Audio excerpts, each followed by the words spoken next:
for her to put it up. Okay. I'm not getting it up. I can't get it on my screen. Give me another minute. Sorry. Okay. You can share me as a host and I'll do it. Well, you sent it to us too, Julie, so Hmm? maybe a lot of We people did send have it, but I actually don't have it. I need to see it on the screen. That's true.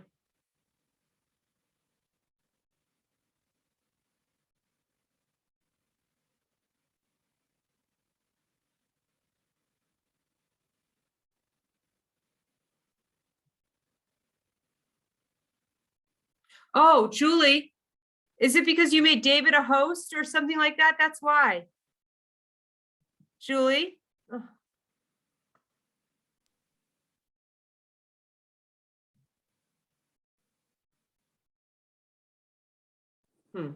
Okay, I don't know if you, all right, I don't know if you guys hear, are you hearing me? It's all messed up. Okay, there we go.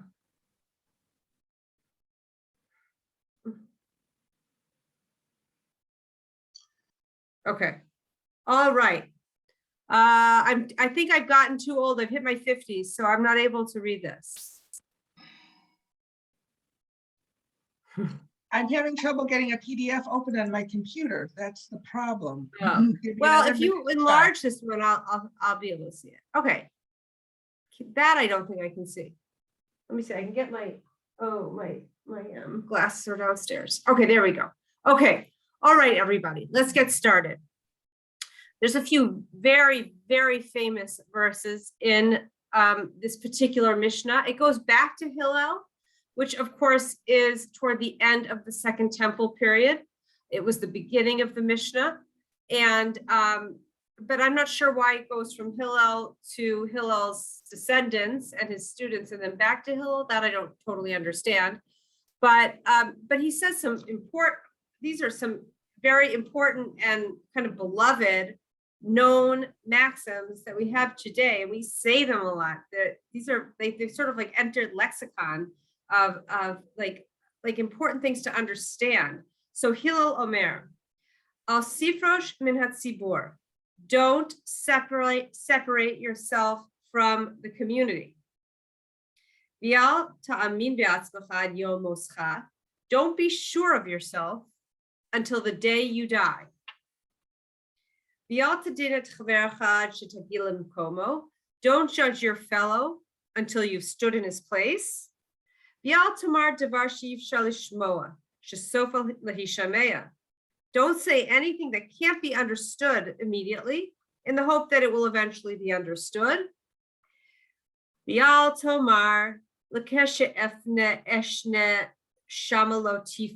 And don't say, I'll study when I have the time, for you may never have the time.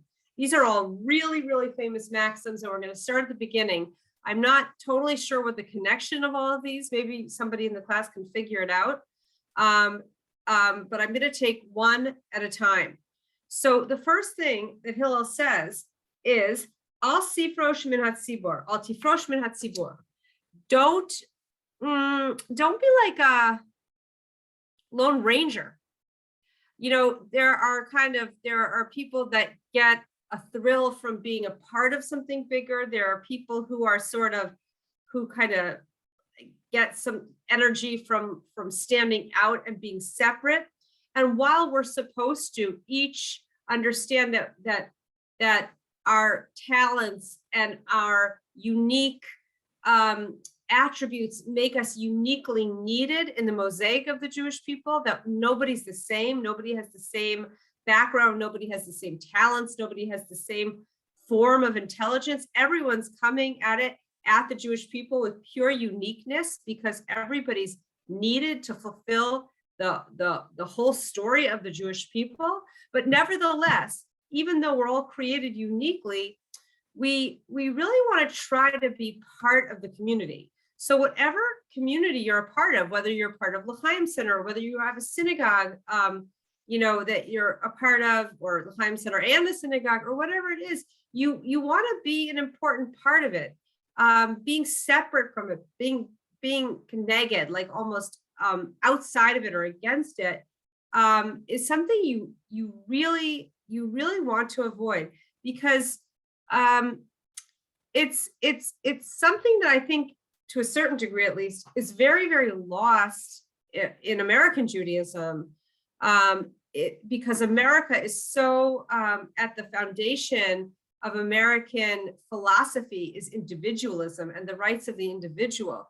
And the foundation of Judaism is that our strength lies in our unity. So although we are created in total uniqueness, it says in the Talmud that unlike a coin maker who places a mold in doesn't say machine, I can't remember what the word it is, and creates a coin, each coin looks alike. God is unlike the coin maker. He creates each individual in a state of pure uniqueness. So we're both unique, but at the same time, we really got to see ourselves as part of something, which really means that when someone is suffering amongst the Jewish people, that you can't just read it. I mean, in a world of the 24-hour news cycle, where we're just constantly being thrown news about the Jews in Ukraine or about this. I mean, yesterday in Hadera, four police were shot and 2 were killed. And just a few days before, 4 people were killed in Beersheba. Two mothers, 40-year-old mothers and a rabbi from the Chabad community. And, because we live in this like onslaught of constant disturbing information, things kind of come in and they come out, but it's not how we're supposed to be. We have to make sure that every time that, well, first of all, we have to have a perception of ourselves. We really have to see that we are totally interdependent. The best metaphor for interdependence is the human body. That even though some people play more prominent roles than others, just like the brain plays a more prominent role than another part of the body is absolutely unified. And when one part of the body shuts down, the whole body suffers. So seeing ourselves as part of a klal, as part of a people, is something that's gotten really, really lost in our modern Jewish experience. But we're really Am Yisrael, we're Am Echad, we're one people. And if you look even in the liturgy of our prayer book, whichever prayer book you use, look at it. It will say, Slach lanu, Bachar banu, forgive us, bless us, heal us. We're always speaking in the plural. We're always speaking about this concept of us. We never pray. If you look at the Shemona Esrei, if you look at the most significant prayers, we don't pray specifically for ourselves. We pray for the entire klal, the entire people, because we are one people, just like a human body, where every aspect, every organ, every limb, everything is interdependent. So too, we are interdependent.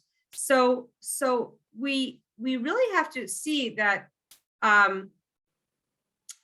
that being part of the community, standing up for the whole community, is lost. We've really lost it in our modern experience. I'd say particularly in America, but Jewishly, everything is that although we're absolutely unique, to a certain degree, we surrender a certain amount of uniqueness to the community. And we say that in Rosh Hashanah, we say that we pass before God individually and as a people. In other words, when the judgment of Rosh Hashanah is an individual judgment and a collective judgment.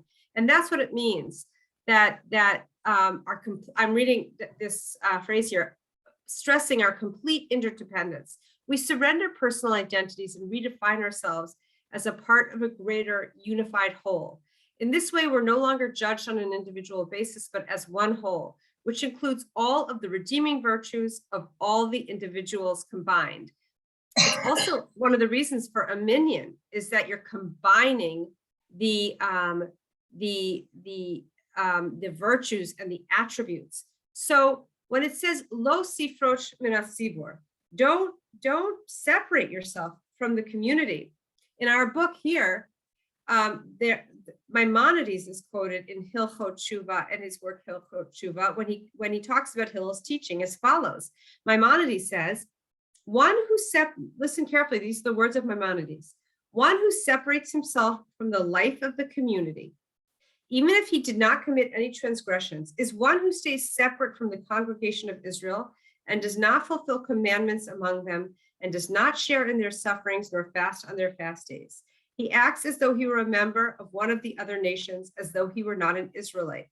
He has no place in the world to come. Okay, that's pretty severe, but I think for the purposes of our learning, we need to relearn what it means to be part of a nation, part of a one people. And what's very interesting is the way that the word for community is spelled in Hebrew. It's spelled Sadi, Bet, Vav, Resh. So Tzadi stands for the righteous among us. Bet stands for Benoni, which are regular people, dare I say all of us. Vav stands for and Resh stands for Rasha, which means not very righteous. So this is a very beautiful idea. In other words, the word for community is made up of all kinds of people. And if, like most of you know, that in the Hebrew language, every letter has a corresponding number associated with it.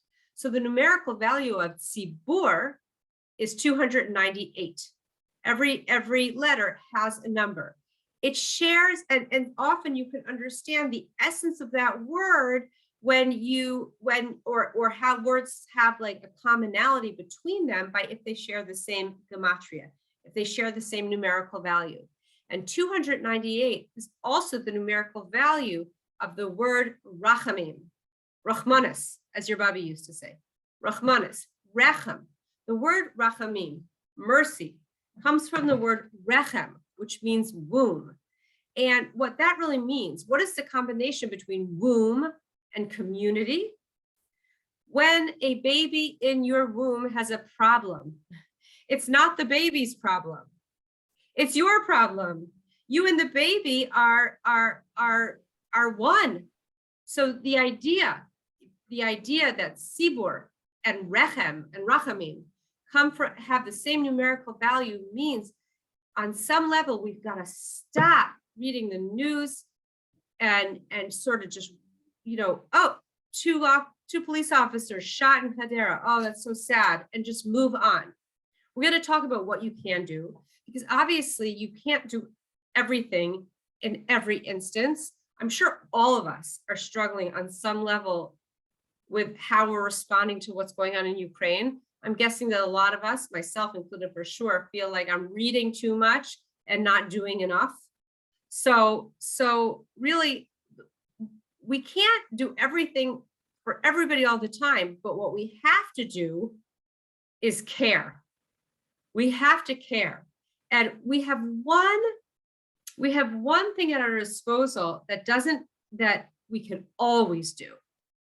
And that is when we hear about something that's happened amongst the Jewish people, we can pray. We can always pray. And that's where the book of Tehillim, the book of Psalms, is indispensable, because the way the Psalms are created, King David's Psalms, is that you can, there are specific Psalms, but each one is split into sentences, and you could read just one sentence. You could read two sentences, but literally, if you find yourself reading the newspaper, and go get yourself a book of Tehillim, if you don't have one already.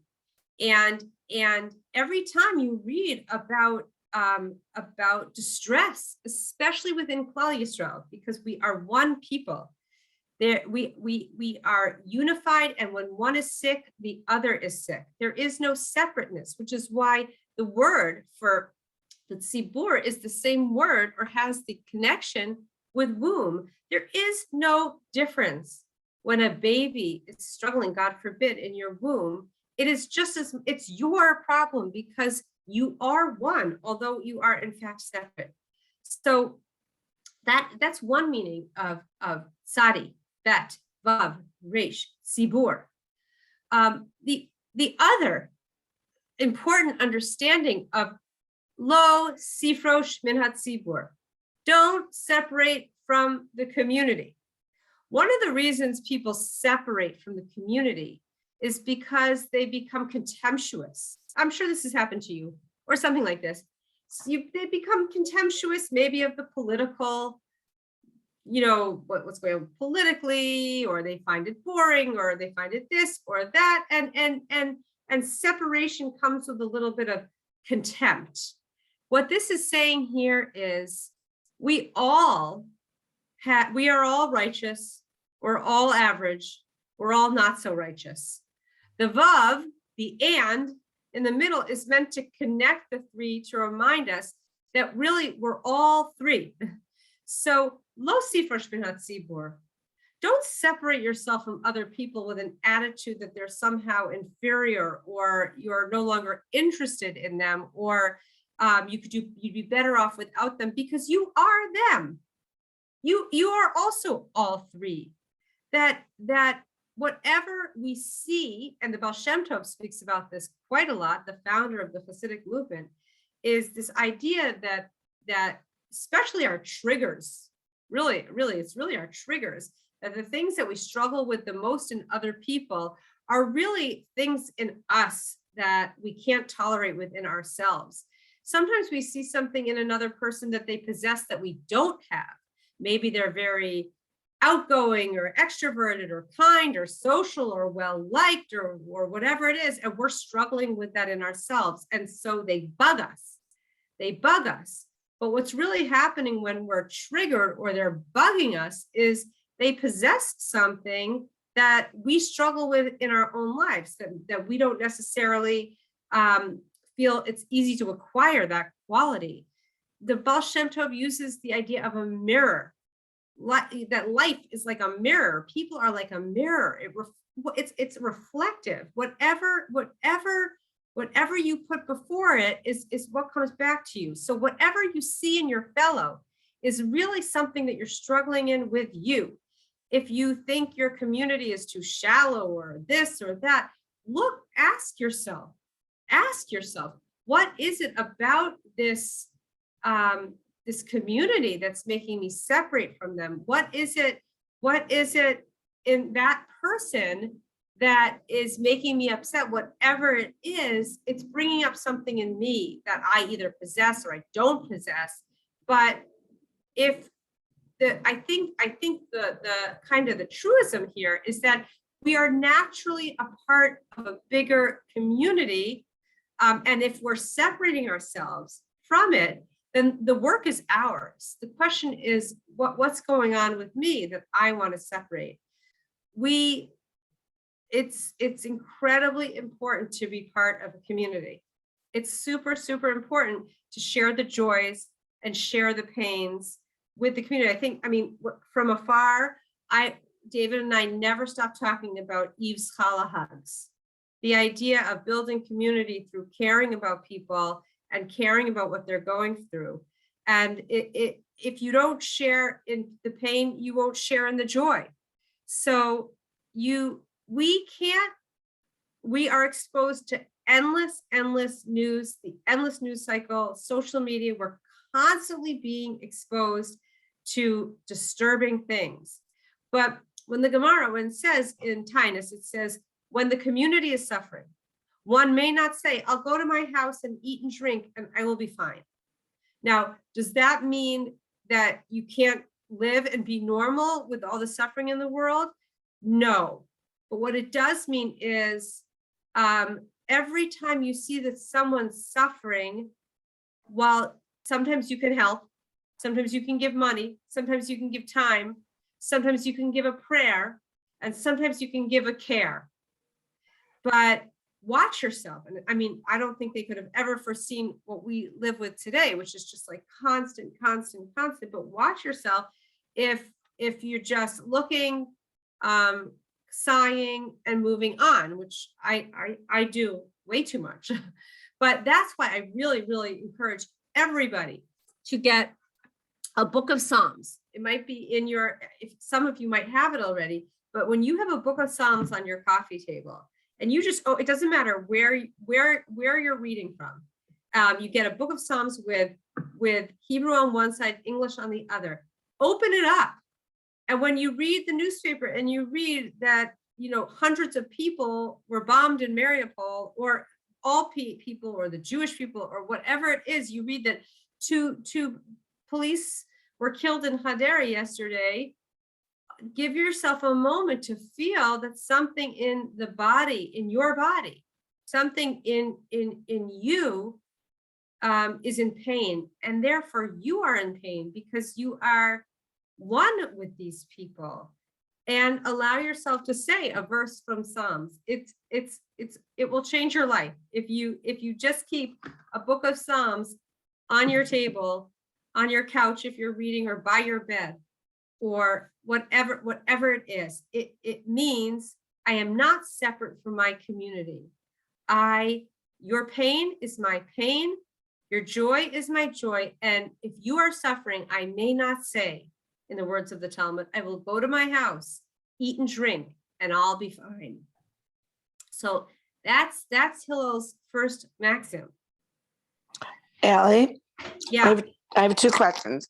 One is, I think it's, well, one's a comment more that I think it's also, when we're talking about introverts and extroverts, it's a reminder to introverts that you have to go out more than you might. But the other piece is that I've heard this used, because this is the first time I've really heard it so intensely from within the Jewish community, because I often have heard people use this portion, this quotation, to also talk about just the general world, that we can't just separate ourselves from the larger community, not just the Jewish community, but like our community where you live, where you do, so that's the other part. And I'm just wondering, was it really only specific to the Jewish community, or does that impact the larger community as well? Well, I mean, I do think Sibor is related to the idea of an Am Yisrael, that we are one people, that God entrusted the Torah to a nation, and I don't think Sibor is a reference to the world. I don't think it means that you shouldn't care about the world, and I think like getting used to responding with care to stories that you hear, either giving some tzedakah or saying some tehillim or doing something with the world is also very important. But I do think Sibor, I'm pretty positive, certainly Maimonides, but I think beyond that, yes, that Sibor is related to the Jewish community, the Jewish people. By the way, I would just like to say that as we get nearer and nearer to Passover, it's an important thing to remember that while the book of Breshit, the book of Genesis, are individuals, the individuals are much less important in the book of Exodus. The book of Exodus is the people of Israel. It's when the people became a nation. So and that we received the Torah as one people. So Trudy, I'm not saying that it's not important, but I don't think Sibor relates to the whole world. Okay, thanks. I just interesting because I've heard people use that, like rabbis and stuff use that passage to refer to not removing ourselves so much, isolating from the bigger community too. So I was kind of curious. So thank you. Oh, okay. That's interesting. I don't think that's what it means. I don't, but maybe I'm wrong.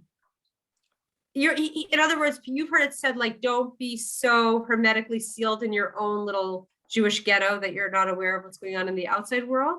Yeah, like we have an obligation to our larger community too. It's not just the Jewish community. I've heard some, but you know, but we're talking about rabbis in more modern, types of synagogues. Yeah, I'm not saying it's not true, but I don't think that's the meaning of this Mishnah. Because Sibor is there's a concept of like Kihilat Sibor. So that's like it's the Jewish people. Okay. Yeah. I don't think that's really true to the verse, but it doesn't mean that it's not true. Okay, thanks. Okay, so Hillel goes on. V'al be'atzmacha ad yom moscha. This is a pretty powerful testimony to the fact that you always have to be on your toes. You should never underestimate the power of your Yetzer Hara. That in order for you really to have free will, your Yetzer Hara, the part of you that wants to pull you away from your higher self, your more godly self, and just go toward comfort and easiness, it grows with you. It is powerful and wily. You really have to be on your toes with let's use the word sin. Sin means sin is not sin that in order for the like we can call it the ego to have like real power, it's got to be sophisticated. It would never speak to you in ways that go hit that person, things that you would never do. The Yetzer Hara is powerful, and a person can't fully trust themselves until the end of their life. Here's what Julie, please go turn it up a little bit. The simple idea behind this is that we can never relax in our service of God. We've never just made it. If you've taken on a mitzvah and you're proud of yourself, you can't rest in your laurels. There's no sitting back and enjoying that homecoming celebration after triumphing over life's challenges, for they're still with us. The Talmud writes that every day a man's evil inclination gains strength and attempts to overpower him, and would do just that if not for God's divine assistance. By the way, this is absolutely, if you look in the whole concept of Alcoholics Anonymous, the whole concept of the 12-step program, that even if somebody's been sober for 45 years, they will still call themselves what? A recovering alcoholic. They will never use the word recovered alcoholic. And that's part of like the whole ethos of the program, that you should never get so smug that you made it, that you don't recognize that you have a force within you that can pull you away in one moment from what you know to be right at any moment. And if the fact that we've served God so admirably yesterday and the day before is no assurance we'll do the same today. New challenges always come our way, as well as old ones which have never really been put to rest. We might simply be caught off guard after so many years of religious service, or we might not recognize the new challenges which come along, nor will we necessarily know how to face them. In other words, you like someone once said that every human being who has so much potential also has like a terrorist in between their ears. What does that mean? That you are constantly in a constant battle within you that you might not even recognize. It's so built inside of you. It's so totally hidden. Sometimes we just think that, our drives are us. They're our friends, or they're us. They keep us comfortable. They keep us safe, whatever it is, but the idea that almost like I remember reading like a spy novel, and this idea that this, the hardest spy to detect was the ones who like ingratiated in World War II, who ingratiated them into society. In other words, a German that spoke English so well that you didn't even know he was not American, and he just became part of society. Or, on the other side of the fence, that's the whole story of Fauda. If anyone's watched Fauda, it's like ingratiating yourself into society so that people don't even know you're not part of them. And that is sort of like a metaphor for our negative voice. It's such a part of us. We don't even recognize that it isn't us, that it's separate from us. We think it's us. We think it's our voice. You know, if you have a negative belief that just you're constantly saying to yourself, you think it's you. So that's why the Talmud said, that's why Pirkei Avot says later on, we'll learn it, Ezehu Gibor, who is the mighty person? Hakovesh es Yitzro, the one who identifies, the one who's constantly waging war in the present tense. Hakovesh is the present tense, not hu kavash, which is the past tense, but he's constantly on top of the negative voice, not the negative voice, but his negative voice, meaning everybody's negative inclination speaks to them in a different way. So as long as you live, you'll have it. Why? Because life means that you have it. If you didn't have it, guess what you also wouldn't have? Free choice. In other words, for your life to have meaning and value and purpose, there has to be an inclination toward what's inherently not good for you, what is inherently separating between you and other people, what's driven toward comfort, driven toward ease. If you didn't have that, then you couldn't make free will choices to choose life. You would be a robot or an angel. And that's not what God wants. God wants human beings with two very distinct drives, constantly trying to make good life affirming choices. And that is until we die, we should live and be well.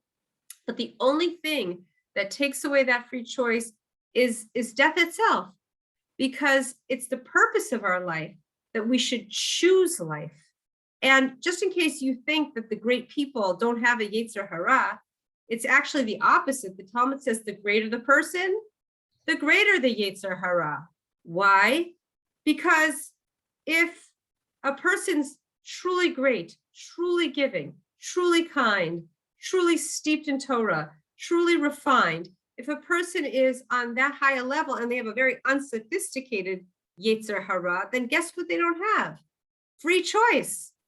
So as they grow, their Yetzer Hara, their negative inclination, must, by definition, grow with them. So you might find that as you grow and as you become a more refined person, that negative voice grows right alongside with you. Why? So that there's an even playing field, so that you can really own, so to speak, own your greatness as you continue to make good choices. But I think for the purpose of this Mishnah, I don't mean to be kind of a negative Nelly, but you should always be suspicious of yourself. You should always remember that one of the reasons Avos tells us, "Aselacha Rab ukanelecha chaver," get for yourself a rabbi, acquire for yourself a friend, is because by nature we are very subjective. When we want something, we'll rationalize it in order to get it. So the idea of having objectivity in our lives, people who play an objective role in our lives, that's really literally what we're supposed to do. We're supposed to choose not a lot of people, maybe one, maybe two, maybe a rabbinical relationship, maybe a friendship relationship, where we say to them, I'd like to do this. Am I rationalizing? Am I convincing myself that something that's not good for me is good for me? And in a real relationship, that friend will help you. So we have a remarkable capacity of trusting ourselves totally. And I think, like, in today's world, the idea of self-trust is a big word, but what this is saying is don't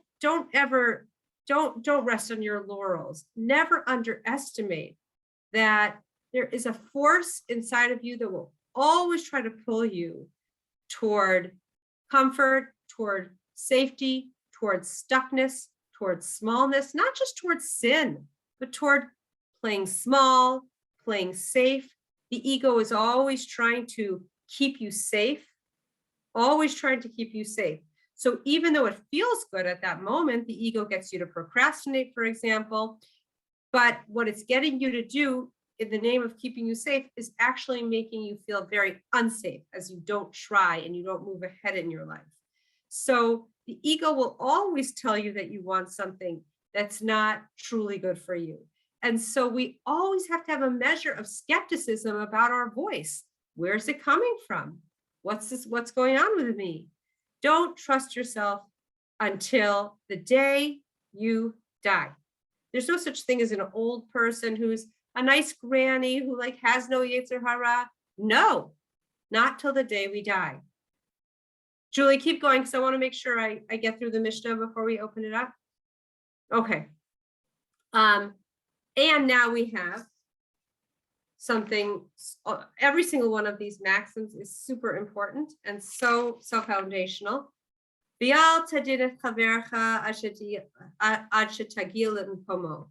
Don't judge a fellow until you reach his place.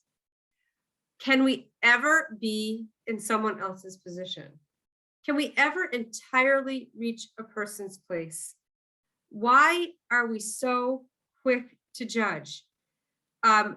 We can never fully be in the experience of somebody else, and yet we're very, very quick to judge. You know, judgment is very interesting. We develop a judging lens very, very early on, and it's sort of like the construct or the lens through which we make sense of the world in a very young age. But the idea of judging other people might be a way to make ourselves feel better, but ultimately it's an impossible and toxic way to live, because we cannot know why a person does what they do. We can never know. So there's a story from I read this in a book about Pirkei Avot. Once the idolatrous king Menashe appeared to Rav Ashi in a dream. He challenged Rav Ashi to a difficult halachic Jewish legal question to which Rav Ashi had no answer. So Rav Ashi is a great sage, and King Menashe was an idolater. Rav Ashi pleaded with Menashe to reveal the answer to him, promising to teach it in the name of Menashe. Menashe agreed and shared his answer. Impressed, Rav Ashi challenged him back. So, if you were indeed so wise, how did you come to worship idols? Had you lived in my generation, Menashe responded. This is, of course, in a dream, so they lived in different times. Had you lived in my generation, you would have personally lifted the hem of your cloak and sped after me to worship idolatry. Rav Ashi understood that in Menashe's times, the temptation to worship Avodah Zarah was so strong, idol worship was so strong that even the greatest men could not resist it. When you see someone doing something wrong, don't rush to judge him. You likely do not understand what is motivating him to act that way. You can ask yourself, if I were in his situation with his upbringing, his nature, and his Yetzer Hara, would I be any better? And his Yetzer Hara, we've talked about this before, but again, that goes back to, why is it so important for me to have a friend? A friend doesn't necessarily have different wisdom than I have, or more wisdom than I have, maybe even less. But one thing she doesn't possess is your unique negative voice. So she has a measure of objectivity about you that you don't have. So here it says, I can't go into his shoes. I can't be in a situation. I don't understand his upbringing. I really don't understand his temperament, his nature. I don't understand his unique nature, Yetzer Hara. I cannot judge until I've reached a person's place. Now, that doesn't mean you have to be so open-minded that your brain is falling out of your head and you can say this action is wrong. And some people are so evil that they're beyond the pale. But in general, obviously we don't say about bad people, oh, we can't judge until we reach their place. No, we can say this is an evil person. But what we can't say is, can you believe so-and-so would do this? It's so incredibly selfish.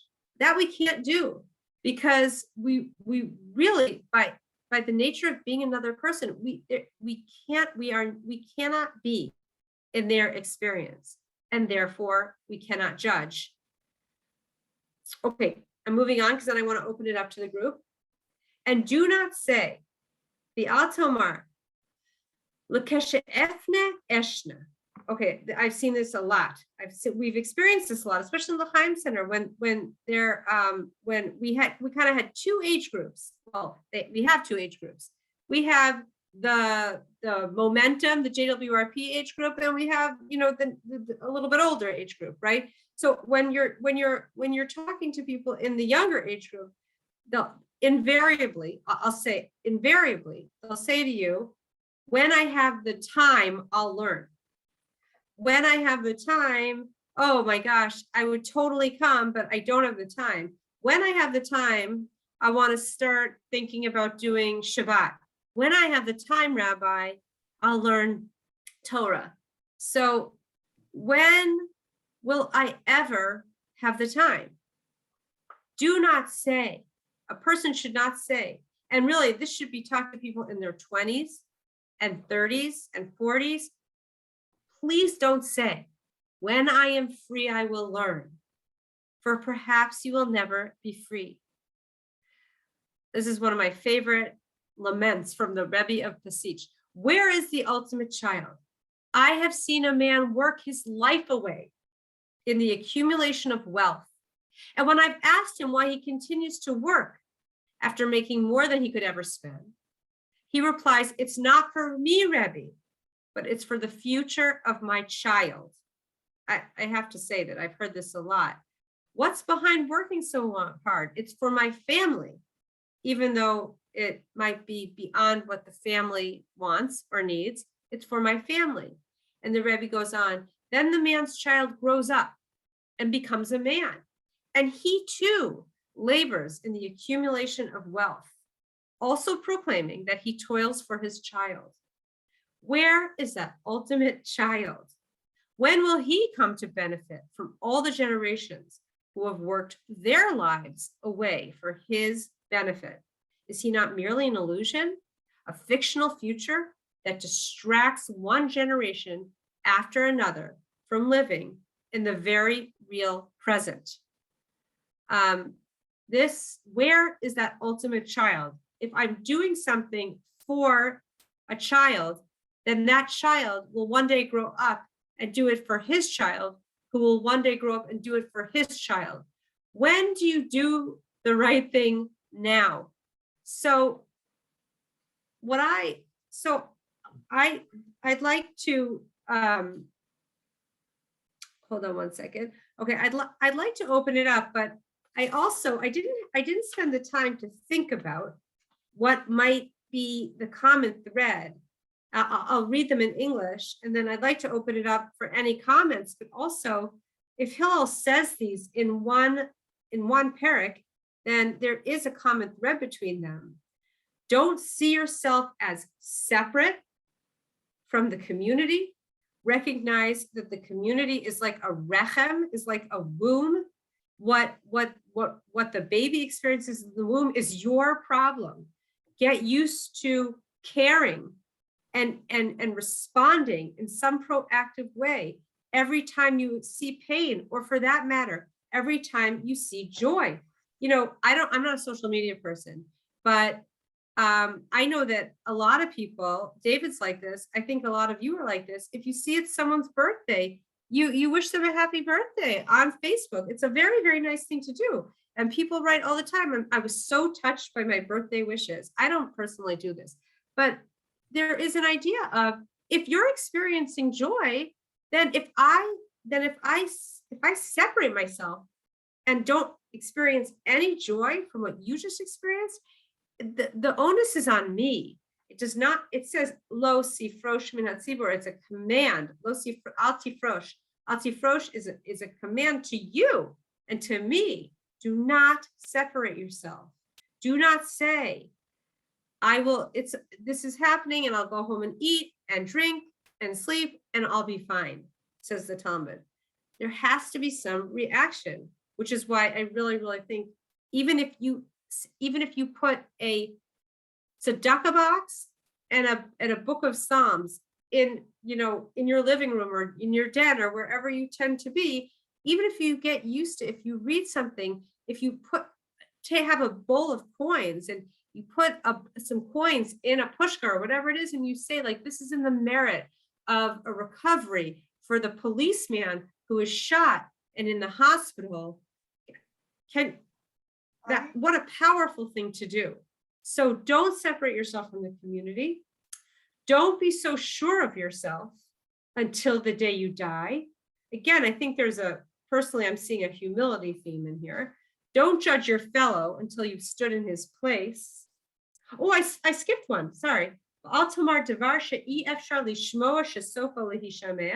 Don't say anything that can't be understood at once in the hope that it will eventually be understood. Okay, that's a little bit, that's about really watching the words that you say. But I actually, because one day all of our words will be known to us. But I would like to say about this one that I skipped by mistake, don't say anything that can't be understood at once in the hope that it will eventually be understood. I like to put in a little plug from not plug, but from my experience as a coach, which is the incredible value of saying what you really mean, meaning embracing authenticity where you don't necessarily tell everything going on in your life, but you learn to speak the truth. You learn to speak from a place of authenticity, where you're not saying one thing that's not reflective at all of what you're experiencing. It doesn't mean you have to share everything, but it does mean I don't lie. I say I'm honest and I speak from a place of authenticity. I don't think that's really what the Mishnah means. I think the Mishnah means that as the Torah is transmitted from generation to generation, the imperative of it being transmitted in a way that can't be misappropriated or misunderstood is imperative.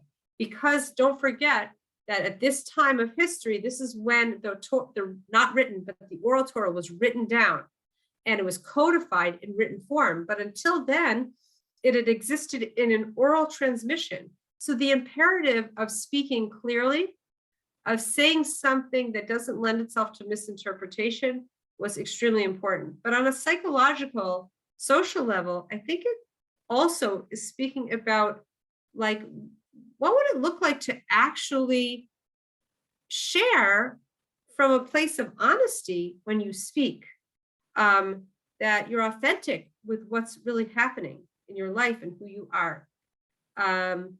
And the last one is don't say when I'll study, I'll study when I have the time. You may never have the time. Where is that ultimate child? In other words, do it now. Don't wait. As it says, if I'm not for myself, who will be for me? If I'm only for myself, who am I? And if not now, when? It's the same idea. If it's not now, when? If you know that there's something that is good and important, don't delay. Do it now. Don't procrastinate. First of all, you don't know when you're going to die. And second of all, procrastination keeps you from action, but maybe makes you feel like I'm going to do it. I'm a good person. I'm still going to do it, but not now. But we never wait because we're not so arrogant as to know when we're going to die, when our lives will be taken from us. There's definitely a humility that runs through this Mishnah. I'm humble enough to know that I don't know when I'm going to die. And also I don't live for a future person. You see this a lot. I have to say, sometimes when we did the interviews for Momentum, you would hear a lot of moms say, I want to go on this trip for my child. And I would say to them, think about what that means. Because, I wouldn't say this exactly to them, but, and then your child, will they want to go on this trip for their child? Where is the ultimate child? So the ultimate child is all of us, that we have to do what's right for our own selves. And the time is now, because we are not so arrogant as to know when we will no longer have time. So my take is that the mita, the quality of humility, I didn't think about this until now, but now it's coming up for me. that the quality of humility runs through these, but I'd like to open it up to the group and hear what you guys think is tying these together, or just anything that comes up for you about the Mishnah.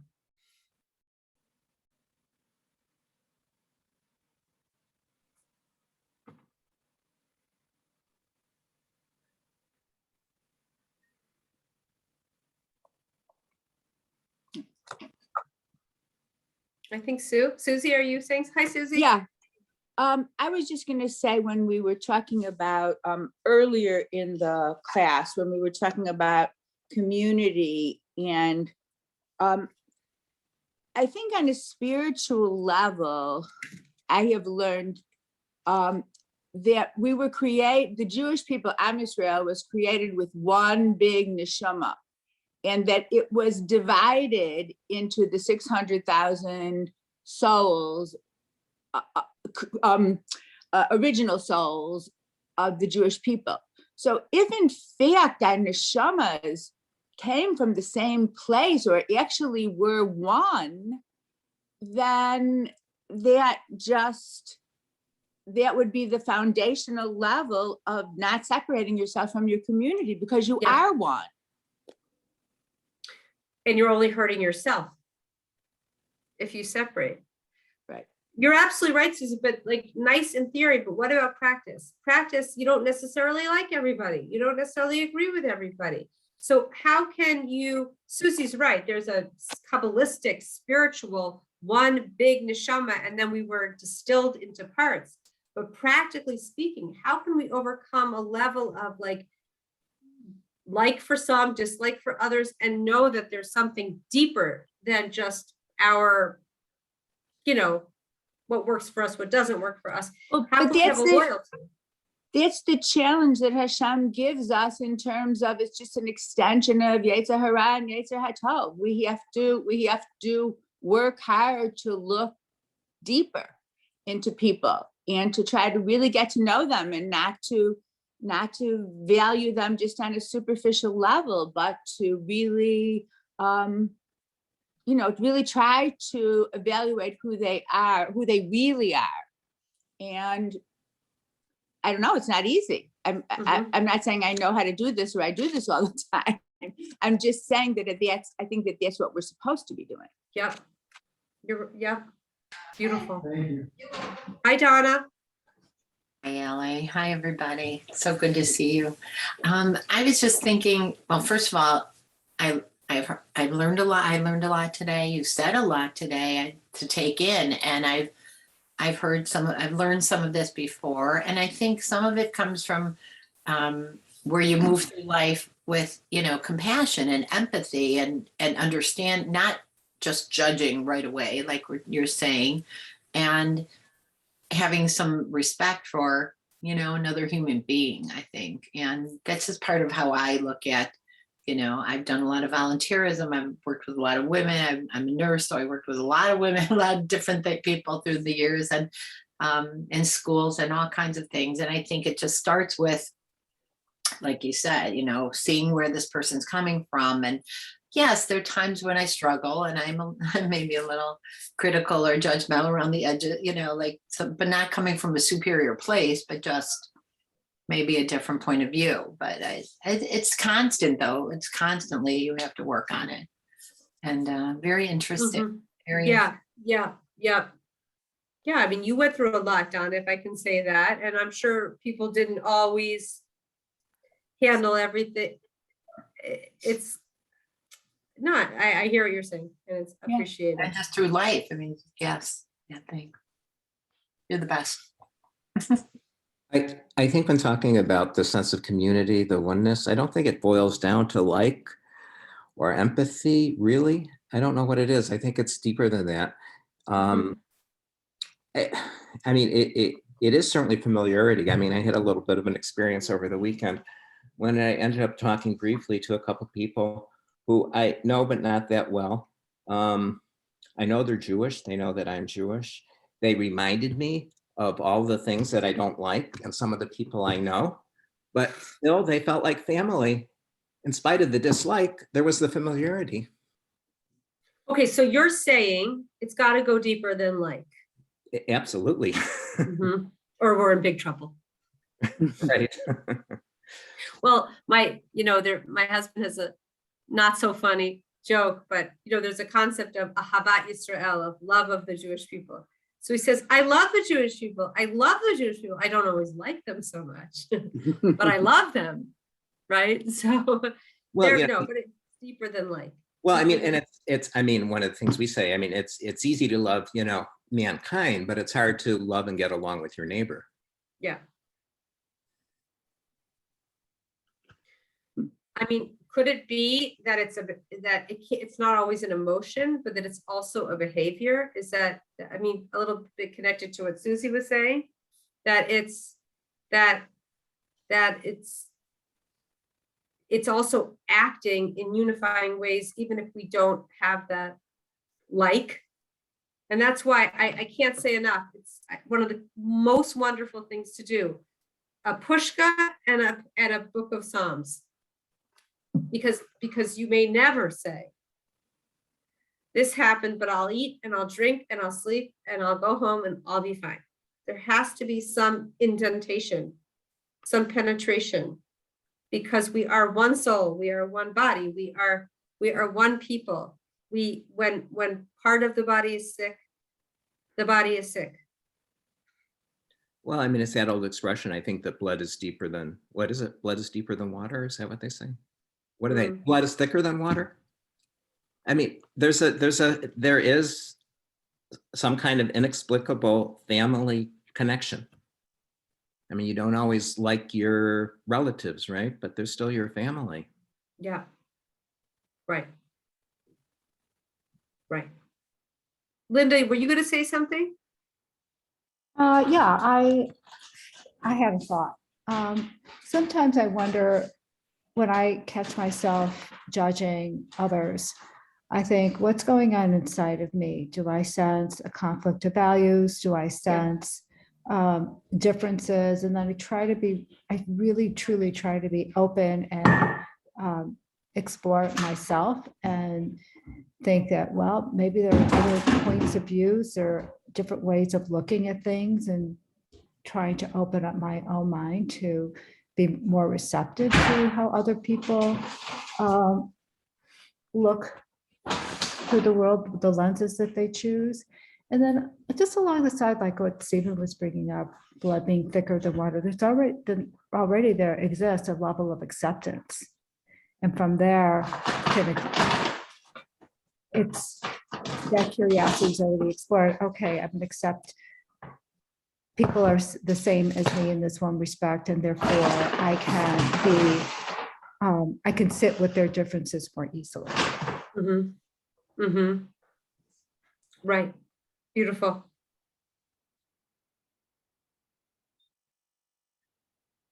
Thank you. Linda, where are you? It looks like you're sitting in a white box. I'm not happy with 2 places to live. So my husband and I rented a third. We are in Boston, specifically Austin, Massachusetts, and we share a wall with our son and our pregnant daughter-in-law, so that we could be available. And 30 minutes before class, she had a break and she just knocked on the door, came in, and we sat on the IKEA couch that we bought, which is cheaper than renting. And we chatted for 30 minutes, the 3 of us. And then You're she in went off. Boston? Is that where you are, Linda? Yeah, we're in Boston. Where? Which area? It's Alston. Oh, yeah. ALLSTON. I told you I'm from Newton. I was Yeah. born in Newton. Yeah. Oh, Well, nice. yeah, Newton's a beautiful area. We used to go there all the time because our dog's veterinarian was there.